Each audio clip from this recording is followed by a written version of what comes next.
Signal ચાલુ થયું એનું કઈ મહત્વનું છે જ નહીં. આ જોવો ઉપર કરોડોના ખર્ચે પુલ બનાવ્યો બરોબર. આ પુલ શેના કારણે બનાવ્યો? આપણે ટ્રાફિક સમસ્યા હલ કરવા માટે જ બનાવ્યો છે. તો આ અમુકના સિગ્નલ બને ટ્રાફિક વધશે. વરસાદની હિસાબે બધા વધારે હેરાન થવાનું. હા, અહીંયા પણ એક સિગ્નલ આવે બરોબર, અહીંયા આપણે 15-20 મિનિટ વહી જાય, અહીંયા 10-15 મિનિટ વહી જાય, આગળ હજી જાય તો પાછું અહીંયા આપણે ડી-માર્ટ પાસે અહીંયા એમ જ થાય છે, અહીંયા આપણે ઉભા રહેવું પડે છે. બહુ પાણી ભરાય એમાંય બહુ હેરાન થઈ જાય છે. ટ્રાફિકની સમસ્યા એવી છે. હા, ઊભું રહેવું જ પડે ને, ચાલુ વરસાદ ઊભું રહેવું.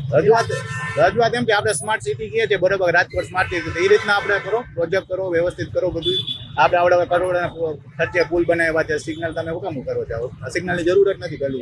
ત્યારે આરામથી વહી જતા હતા, ત્યારે કઈ ઉપાધિ જ નહોતી. હા, હેરાન થઈ ભાઈ. એમાં નોકરીમાં કરતા એટલે બહુ હેરાન થાય. ટાઈમસર પહોંચવું પડે ને ફટ તેરાનું આપી કહી દે ભાઈ તમારે કલાકના પૈસા કપાઈ. ટ્રાફિકની સમસ્યા વધી ગઈ છે સિગ્નલ થવાથી, બહુ રાહ જોવી પડી છે. અત્યારે તો વાંધો ન આવે પણ તડકામાં બહુ વધારે તકલીફ થાય. ચોમાસાના વરસાદમાં પણ વધારે તકલીફ થાય.